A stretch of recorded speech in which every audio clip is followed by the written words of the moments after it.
ایک ایسا عمل جس پر نبی کریم صلی اللہ علیہ وآلہ وسلم نے دل ہلا دینے والی نصیحت فرمائی۔ حضرت ابو ہریرہ رضی اللہ تعالیٰ عنہ بیان کرتے ہیں، ایک مرتبہ نبی اکرم صلی اللہ علیہ وآلہ وسلم کا گزر اپنے صحابہ کے کچھ افراد کے پاس سے ہوا جو ہنس رہے تھے۔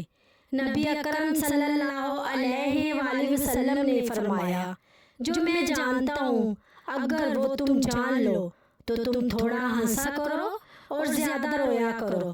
تو حضرت جبرائیل علیہ السلام آپ صلی اللہ علیہ وآلہ وسلم کی خدمت میں حاضر ہوئے اور انہوں نے عرض کی، اللہ تعالیٰ نے آپ سے یہ ارشاد فرمایا ہے، آپ میرے بندوں کو کیوں مایوس کر رہے ہیں؟ کبھی کبھی بے فکری کی زندگی انسان کو آخرت کی فکر سے غافل کر دیتی ہے۔